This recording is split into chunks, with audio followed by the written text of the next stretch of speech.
Knowledge for Men, episode 89. Welcome to knowledgeformen.com, where you're going to grow into the man you want to be. Your life will never be the same again. I can guarantee it. Hey guys, one of the questions I've been getting a lot lately is, can you put together a list of the best books and success quotes from all of your guests and combine that into one guide? And so I've actually just done that. It's called the top 30 books and success quotes every man must live by. So out of all of the podcast episodes I've done, over 60, I finally put together this guide, and you can download it for free at kfmfree.com. Again, that's kfmfree.com. All right, guys, welcome to the show. I'm here with Dr. Ray Doktor. He's a relationship and marriage counselor, life coach, and dating expert who specializes in relationships, intimacy, and communication. He's a doctor in clinical psychology and practices in Los Angeles, California. He's conducted workshops and lectures in the US, Europe, Brazil, along with top universities in California, including UCLA and UC Berkeley. He's appeared on E!, HBO, KCAL9, and articles in Psychology Today, Men's Health, Los Angeles Times, and Playboy Radio. All right, Ray, happy to have you on the show. Thank you for having me. This will be fun. All right, let's kickstart the show with a favorite success quote of yours or something that you've lived by, a saying. So what do you got for us, Ray? And if you can explain why. It's actually a poem by Rumi, and it is, out beyond ideas of wrongdoing and right doing, there's a field. I'll meet you there. When a soul lies down in the grass, the world is too full to talk about it. And that has been something I've lived by, and it's like when we get in arguments, when there's challenges in life, it's about connecting to the quantum field, it's about connecting to source, it's about lying in the grass and realizing that, it's love, it's about being, it's about our breath, it's about the experience. And that poem is written a long time ago. It's basically saying that in oneness, there's going to be no complaining, there's going to be no arguing, there's going to be no bitching. You're just going to be. I like that. And I think it kind of gives us a taste of who you are and what we can expect from this episode. So now let's learn more about who you are and kind of jump into your story of how you got started with everything you're doing now.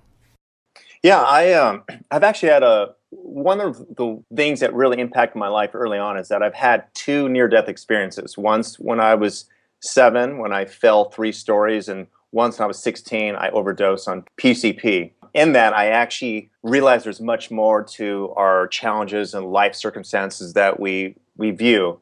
And that kind of began my journey as far as, I don't have death anxiety, and I also know there's much more to this thing we call life that most of us are operating in. We are all part of this collective unconsciousness. So that's kind of what kind of catapulted me to really want to work with people, because through those experiences, I developed intuition. I was able to read people, and that led to me getting to the healing arts in this field, and then eventually working specifically with relationships, working with men, and getting into the masculine and feminine dance. Because when I do work with couples, it really is about how their energies are working together. Back to my quote, it's like when energies are flowing, there's nothing to complain about.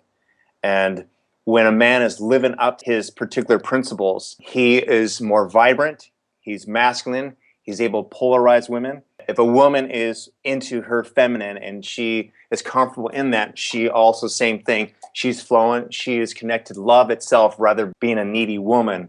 So as men and women, we have to connect to our core essences, and that's what most of my work is about as far as working with people in relationships. I'm really excited to jump into the relationship aspect of your work, but just a little curious on the whole drugs and PCP. What led you to do drugs at such an early age? My father was in the Marines for 30 years. Actually, he's my role model in so many ways. I mean, he is one of those guys who just kind of come through. But my father suffered with PTSD. He was in World War II, Korea, and Vietnam. So it was, it's chaotic growing up with my father, and probably due to that and just other things, I was always living on the edge.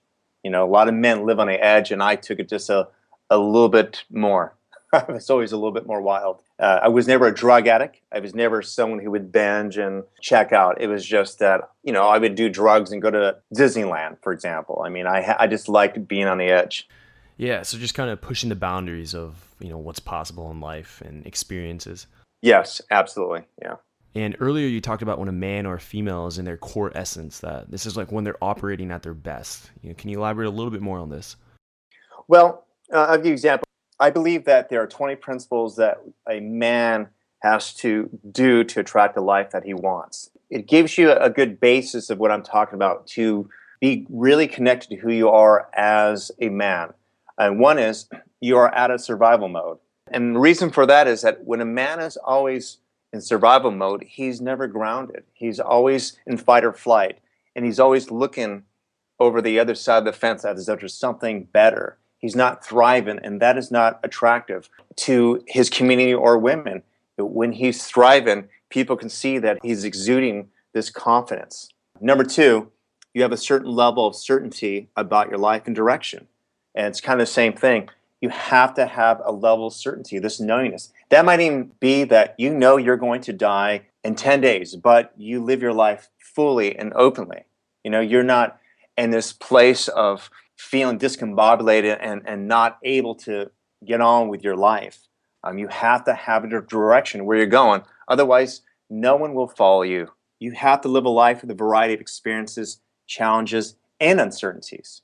And the reason I put those uncertainties is because variety allows us to grow. And also variety is us tapped into our own femininity. That's us tapping into our woman's feminine expression. It's about living a life with variety so that we can grow. In other words, many men, they get too caught up in comfort, and that is not attractive. Men have to continue to grow. And I've worked with many men who feel as though they have it all figured out, that they're now making the money, they have a house, and then 20 years later, their woman leaves them, and they don't know why.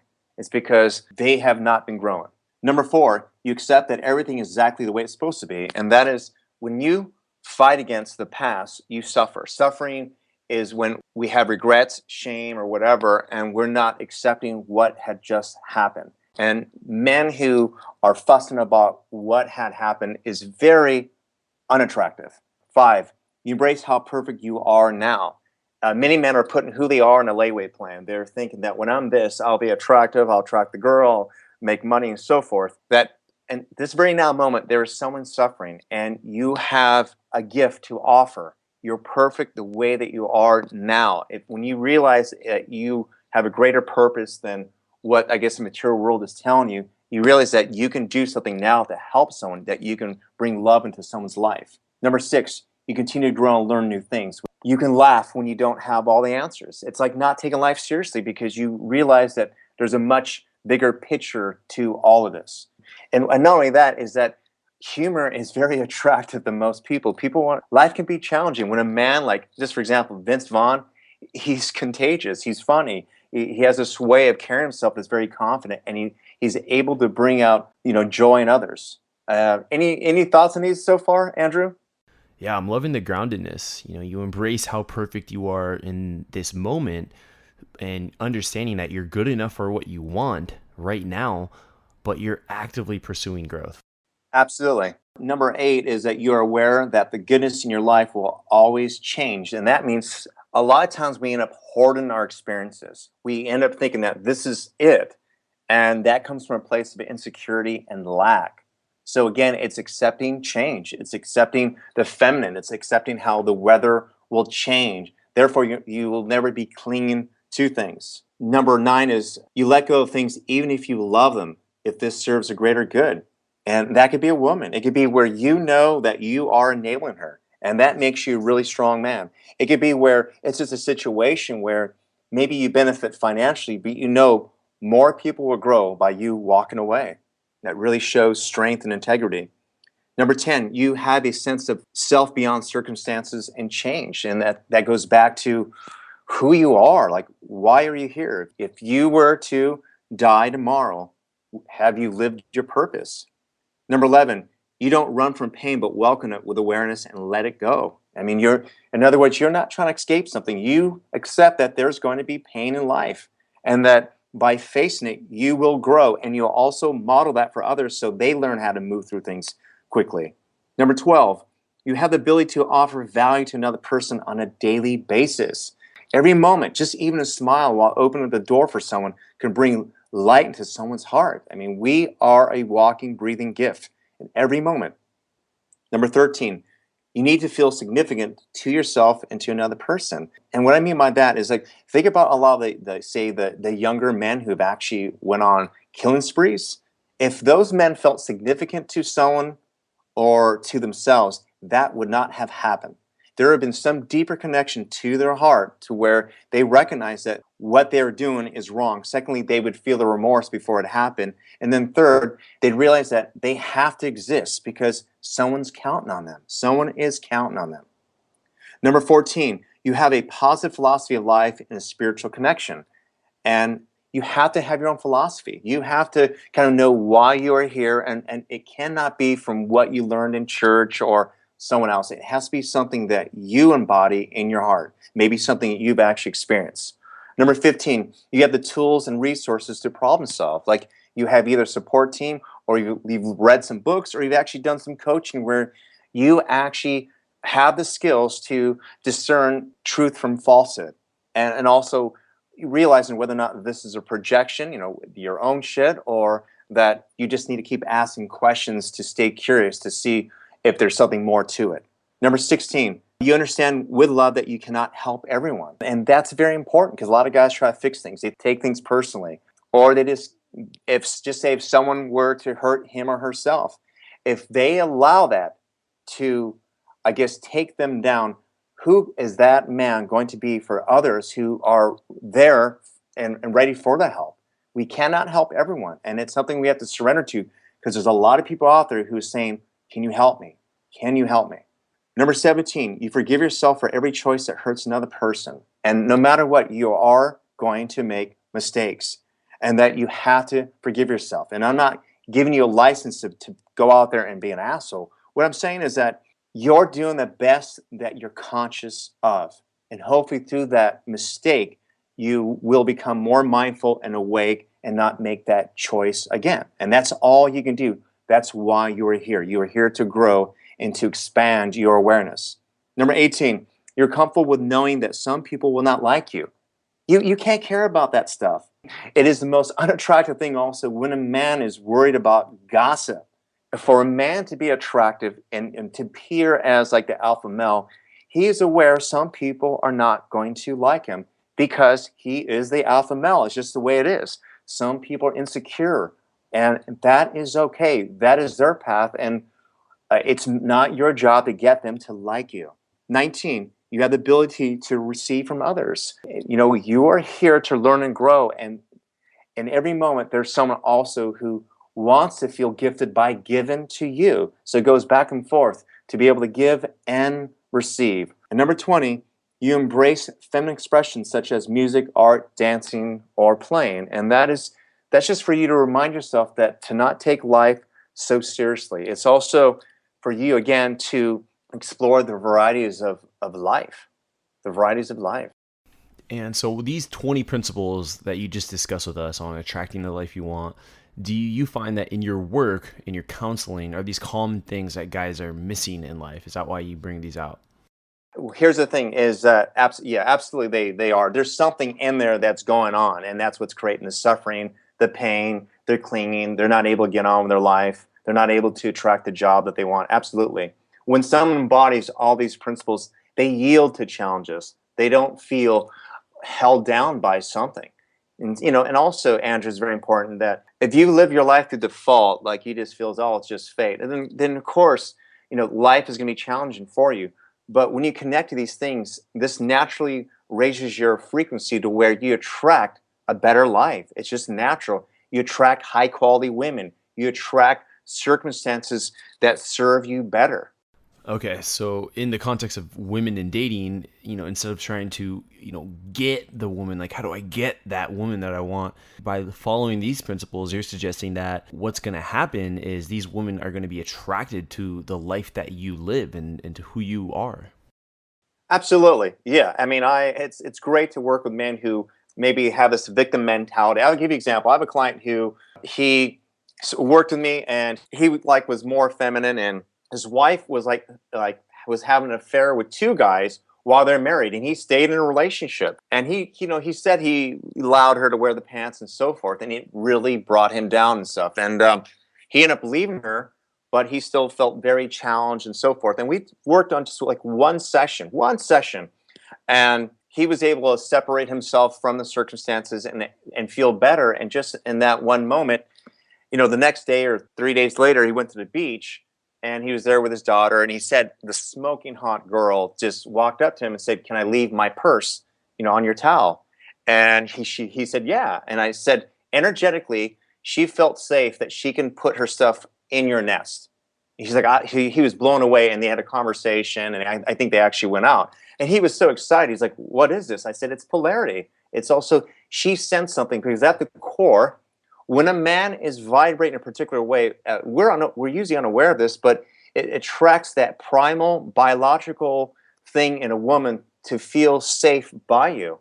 It's chemistry, it's pheromones, it's all of those things. And when a man is able to create that, naturally she trusts him. And he was able to attract that. Huh. So he was giving off the vibrations of a strong man, someone that can be trusted, someone who she felt safe with and could leave her stuff with him. Yeah.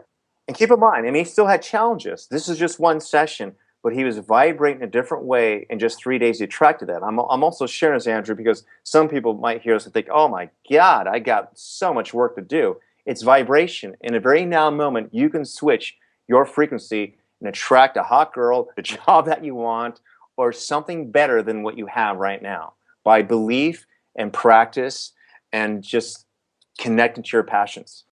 Yeah, I think, the core of where a man should start, anywhere is with his why and understanding his purpose. Yeah. Instead of, how can I go out and make money and buy this car, get this home, it's really about understanding your why and putting your purpose first.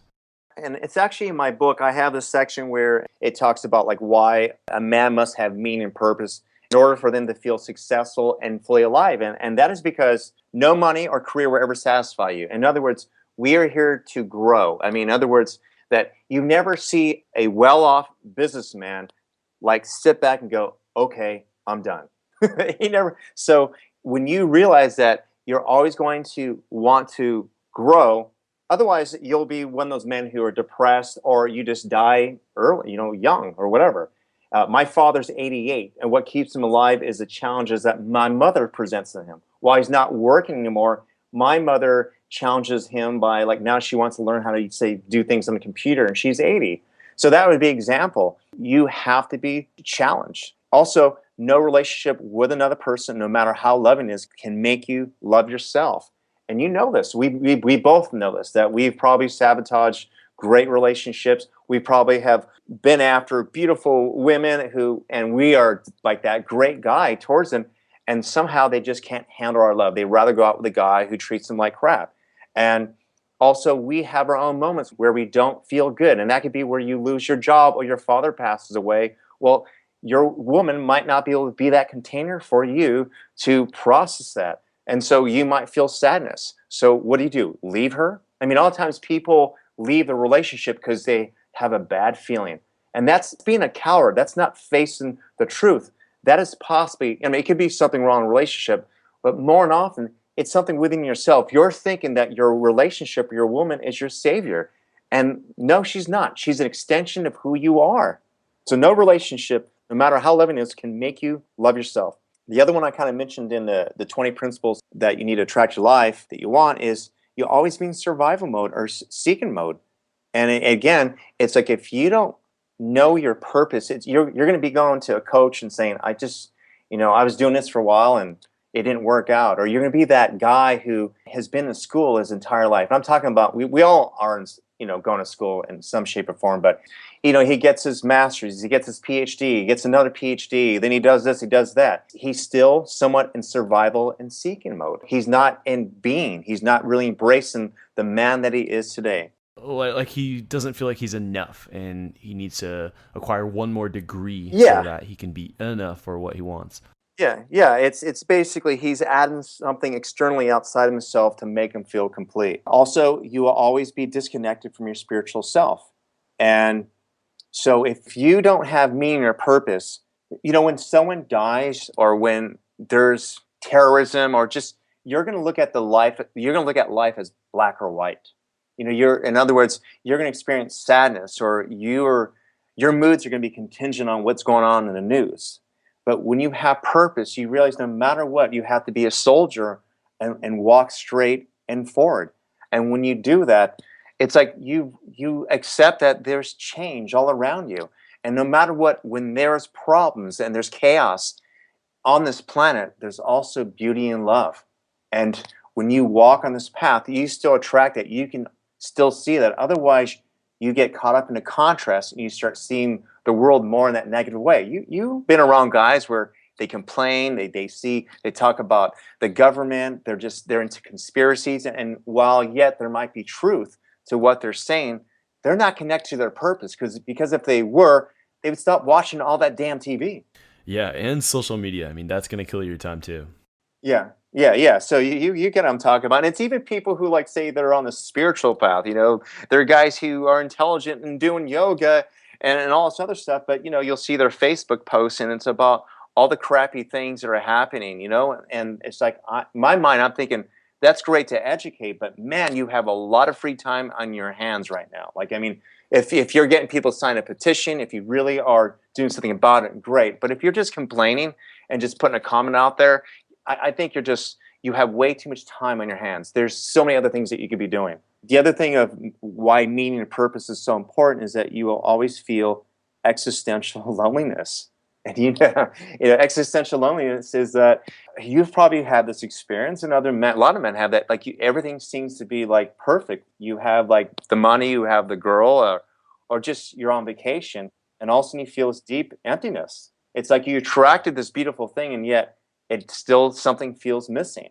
And that missing feeling is the experience of existential loneliness, because you don't have a healthy relationship with your soul. You've kind of disconnect yourself. You're like out of alignment with your soul purpose. Having meaning and purpose is also synonymous to having a connection to your soul. The other one is you will have death anxiety, and that is it's like when men feel as though that they're not doing what they're supposed to do. If you ask them, like, if you were to die tomorrow, like, would you feel complete? They panic. They're like, oh my God, no. So they're rushing. They don't want to leave this planet. They have all this emotional baggage, still left over. They haven't worked through because, they haven't been walking in alignment with the truth. Yeah, it's almost as if they think they're going to live forever. Like they don't realize that time is finite and that you are going to die. Yeah. And it's about living now, not the last 10 years of your life or when you simply retire, but living now, today, right in this moment. Absolutely. And you've probably had this experience also too, and that is you will lose motivation without being inspired, without being in spirit. What I mean by that, how many things have you started and not complete? Or how many men have you seen, they have somewhat the skill set and then they stop doing it. They seem excited, they have this motivation and yet they just lose that. Sometimes what drives us is actually fear. Sometimes people are doing things because they're thinking that this is it. This is going to connect me to happiness. And what ends up happening is that it takes longer. It's not happening. I mean, it could be a man who's actually building a church for the community, and he's thinking it's going to bring all this love and light to the community. And he's building, he's not seeing his children, and he's tired, but he's trying to tell his wife that, just wait till this is done. Everything's going to be perfect. And he starts getting sick, and then he eventually gets sick, and he dies. And it's like here he's trying to build this thing, this spiritual thing for his community, and yet he wasn't there for his purpose, and that was to be there for his family and to live his life and be in alignment with just being in that moment, being love itself. Will and being motivated and moving towards something has to be connected to who you are.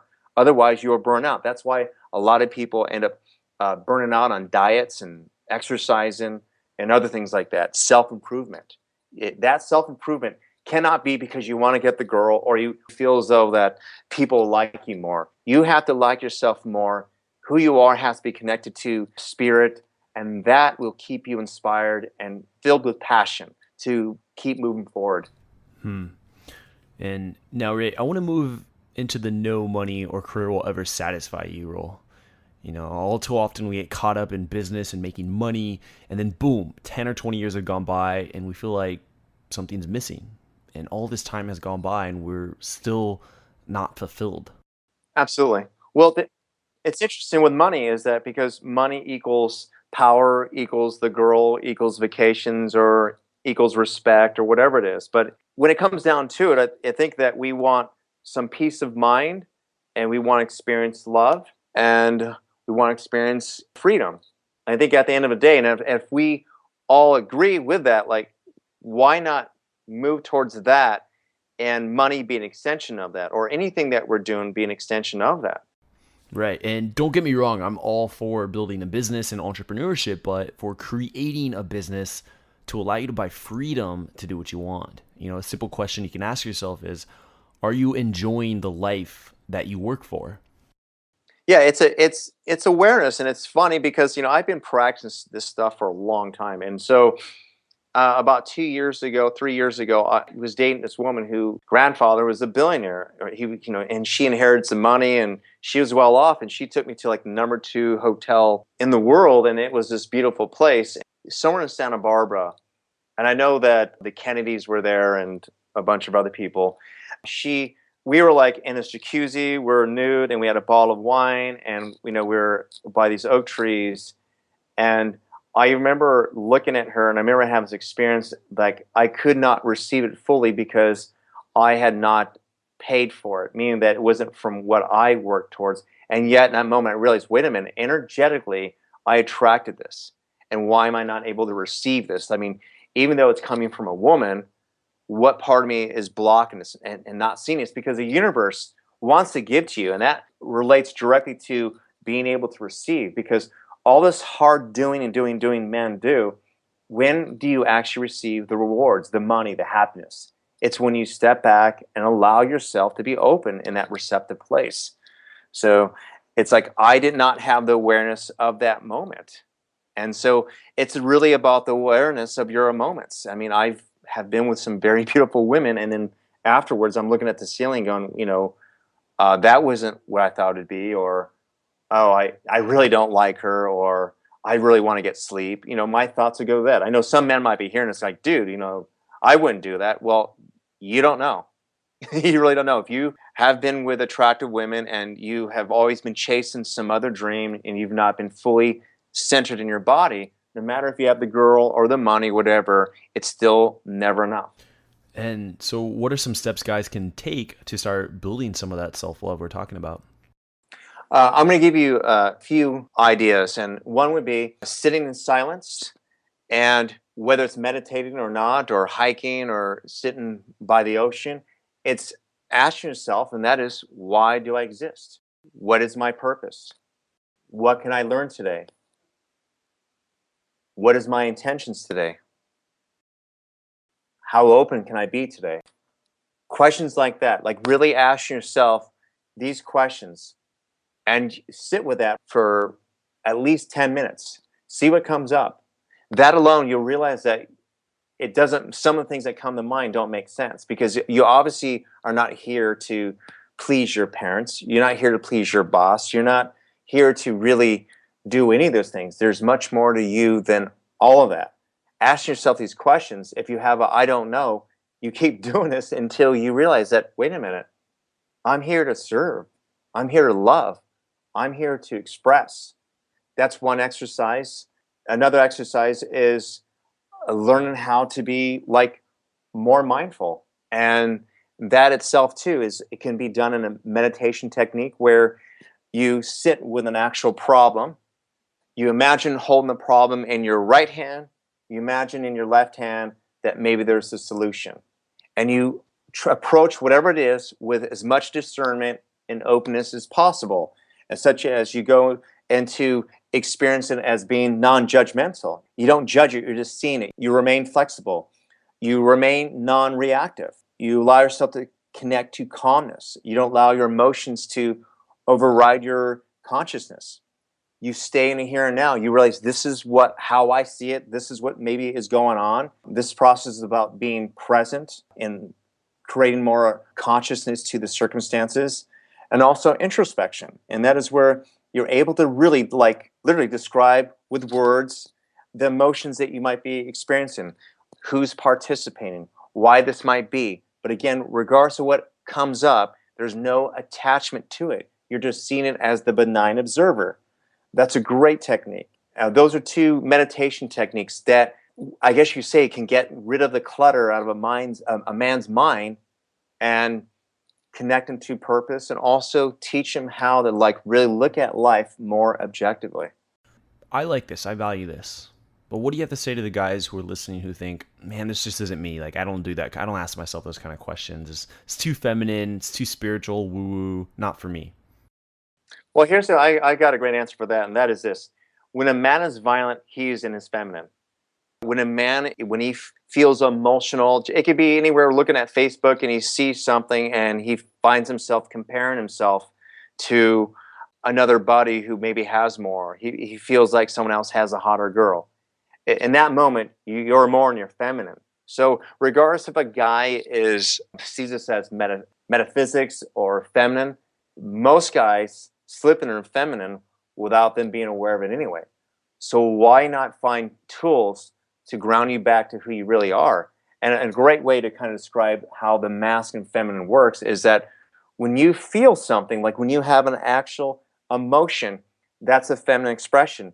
But when you are able to take a deep breath in, you're able to connect it to your heart, you see it as, oh, that's anger because of this, or I'm unsure, but I'm not going to react. That's moving the emotions from the right brain into the left brain, female brain into the masculine brain, into where you're able to label it and control yourself. These exercises I just shared on this podcast is to help you gain more control. So let's not call it meditation. Let's call it, brain gym or whatever you want to call it, where you're actually working out your mind so you don't lose yourself. You don't lose your shit when you become over emotional. And you become less reactive to external Yeah, circumstances absolutely. around you, of course. Yeah, yeah. I mean, for the most part, I am pretty good with that. Things will happen, and it flips out other people. But that's what has actually attracted women to me, and that is, it could be where a woman says, right now I am whatever. She's going through something. When she's telling me something, she's not rejecting me. She's not telling me I'm a bad person. She's not telling me I'm unworthy. She's saying, in this now moment, I'm not feeling it with you, or this is what's going on in my life.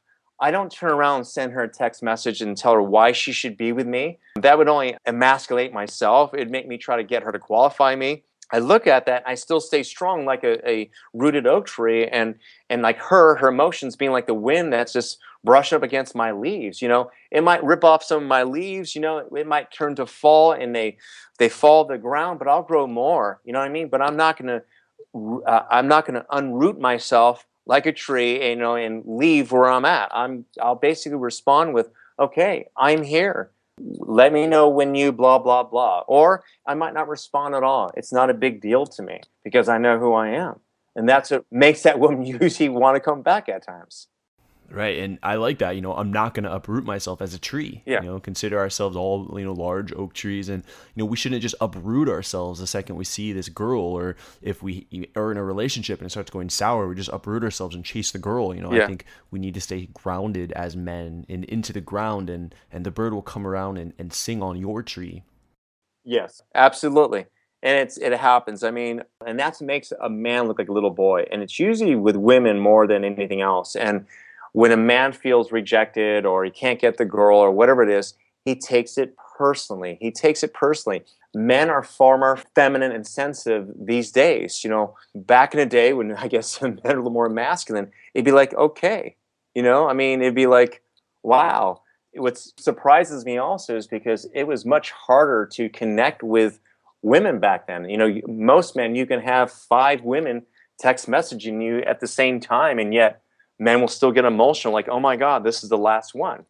But that's abandonment stuff. That's a man needs to find himself. A man has to take his mouth off his mother's titty and become a man. Like, in a lot of times I will hear from women, about needy men and how the man makes the woman responsible for his emotions. When you fall apart, what happens is gender reversal. She ends up being a more masculine one and holding space for you. So I know I'm kind of digressing the original thing you started talking about, about maybe some men will not be into this, but I know when they hear this, they're going to be like, yeah, that happens, or, that happens to me. So this is not esoteric stuff. I might say masculine, feminine, I might say Chinese medicine or talk about the meridians, but when it applies to your behaviors, when you see how you behave, it's really hard to refute what we're talking about here. Absolutely. Good points here. And now, Ray, it's time that we move into the knowledge round. Are you ready, Ray? Yeah, go for it. Do you ever have so many books to read that you end up not reading at all? You have so many books in your library on your list of books that you want to read, but you don't know which books to tackle first? I know in all of my episodes, I ask guests, what are your favorite books? What are your most influential books? And they always list 3 or 4. And I always ask guests for their favorite success quote. I find that quotes can be so powerful sometimes, yet there's so many available. So what I've done is I put together a list of the top 30 books and top 30 success quotes that I think every man must live by. And these are directly from guests on the Knowledge for Men podcast. And as you know, some of the guests on my show sold their companies for millions of dollars. They're running billion-dollar organizations. They're dating coaches. They're health coaches. They're entrepreneurs. They're celebrities on TV. They're mixed martial artists. Just this wide variety of great minds. And I put together a list of the top 30 books and top 30 success quotes that every man must live by. You can download this guide for free at kfmfree.com. Again, that's kfmfree.com. Welcome to the Knowledge Round, where the guests will be asked rapid-fire questions to give the audience invaluable pieces of wisdom to help transform their lives. Starting in 3, 2, 1, showtime. All right. And Ray, what advice would you give to someone who's feeling lost or unsure of their purpose in life? I would basically, if they were right in front of me, I would have them close their eyes and I would ask them, when you think of who you are, where would you put your hand? And for the most part, they would usually put their hand right in their heart or their solar plexus. And then I would say, well, then innately there's a part of you that knows that that's your truth. So regardless if you feel that you're lost, there's some part of you guiding you to your heart and to feel comfortable enough to ask me that. So while you might see yourself as being lost, through default, you ask the right question and you point yourself to your answer, and that is your heart. I like it. And Ray, what was holding you back from becoming the man you are now today? Distracted by women, distracted by trying to do the same thing, power, money, and so forth. I made a lot of money when I was younger and I claimed bankruptcy and then kind of went on a spiritual path, but just basically disillusioned by what would make me happy. And that was pretty much it. The same thing all guys kind of go through. And then, what I teach is, what I had experienced. And Ray, you just mentioned, the bankruptcy. So what kind of lessons did you learn from that experience? Well, what it was is I realized that all these things I had were not making me happy. And so I just could not, I didn't want to be paying any more money. And then not only that, it became difficult. Pretty much what I shared here, and that is that, it's interesting, when I had all those things, I wasn't that attractive. I did not. It was like the darkest time for me. I remember that. And I also remember that I wasn't attracting circumstances that I really liked or women that I really liked. In fact, when I went back to really find out who I am, is when I started meeting higher quality men and women. And that's how I learned. It's like mothers will tell their kids or their boys, just be yourself. And it sounds really corny. Or people will give men advice like, and tell them that, a woman will really like you the way that you are and so forth. And that's not absolutely true, because who you are might be, you might be living like I was. You might be chasing dreams and so forth. Women and people will like you who you are when you like who you are. I like that. And who's been a mentor in your life? What has someone said to you that really had an impact on your life? My father's been an impact on my life. And I'll give you a quick little story. When I was 8 years old, I was with 2 other boys and we threw some rocks at a bus. And the bus driver asked the other kids to identify us. And I was the only one that they identified. And I was called into the principal's office the next day of school, and he wanted me to snitch on the other kids, and I wouldn't. And I was suspended, and the principal called my dad up, like trying to get that from me and telling him that he suspended me. And it was kind of like the scene in Scent of a Woman, Al Pacino. My father said to him, he goes, "I'm proud of my son. My son has integrity. You want my son to snitch. What are you trying to teach my boy?" And my father had my back. And from that, I learned that there's codes and principles, and sometimes they don't make sense to some people. But if it's in alignment with your integrity, do it. I like that. He had your back. And Ray, what are three of your most influential books and why?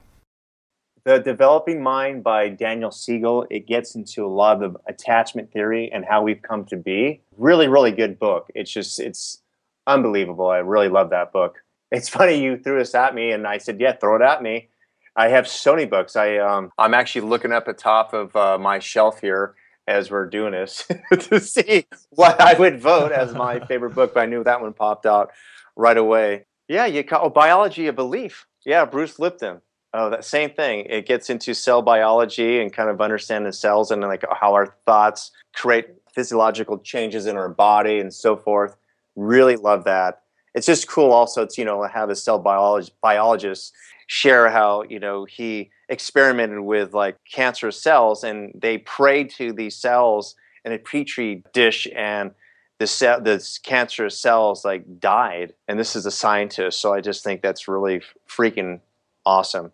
And I think it's because it's an old classic, and it's what also set me up as far as to be in alignment with truth, passion, and know I can attract these things, and that is Think and Grow Rich. And that's a pretty old classic, Napoleon Hill. Because I can still go back to that and kind of go, holy crap, that book was written like in the 20s.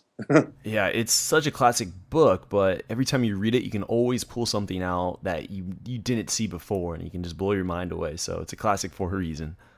Yeah. And of course, the last one is the Tao Te Ching, and that's how I live my life.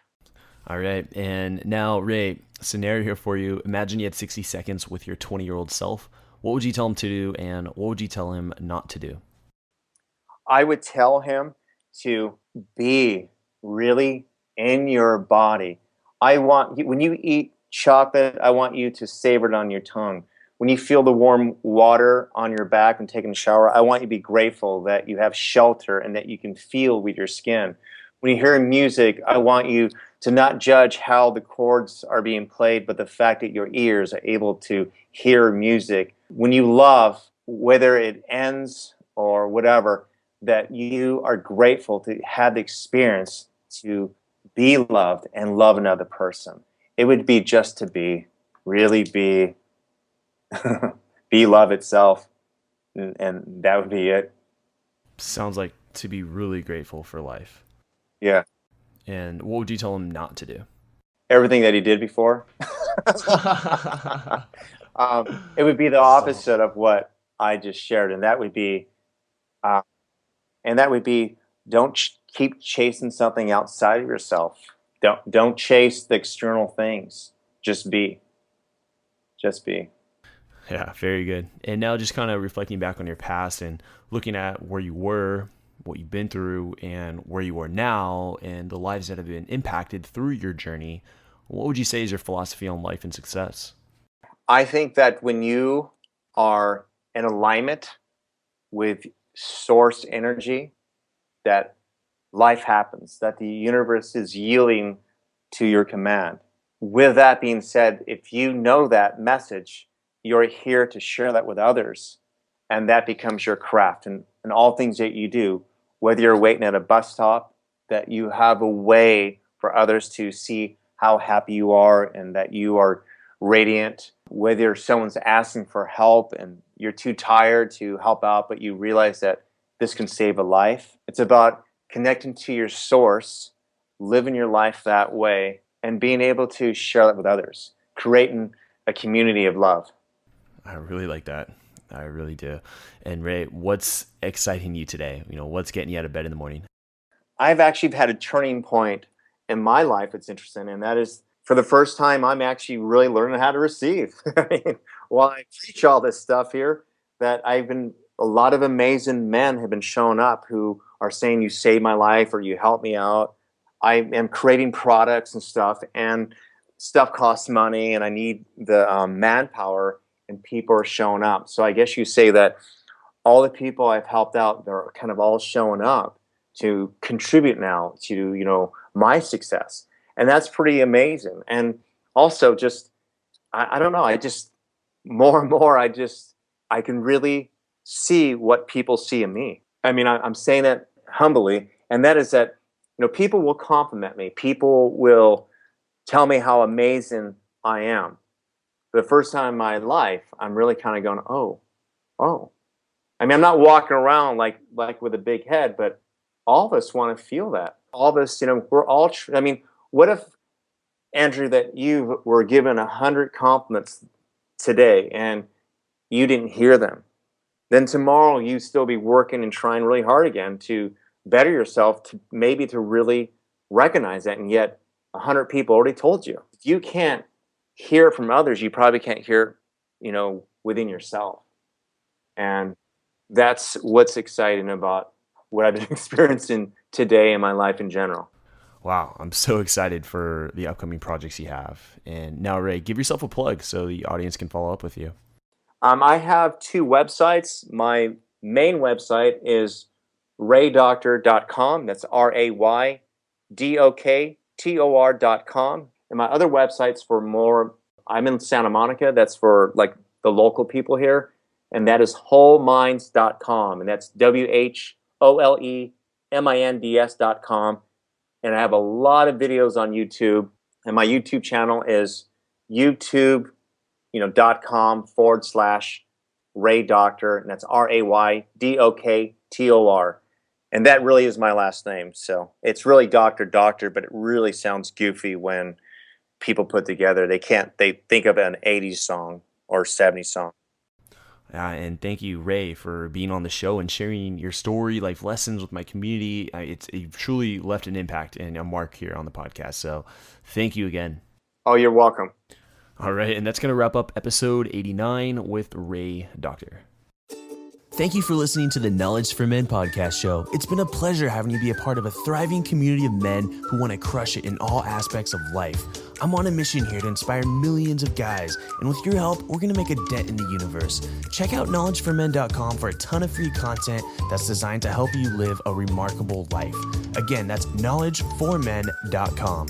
I hope to see you there. And always remember, 2014 is the official year of the crush, where we take action to get the life we've always dreamed of. This is your host, Andrew Farabee, and until next time, let's do it.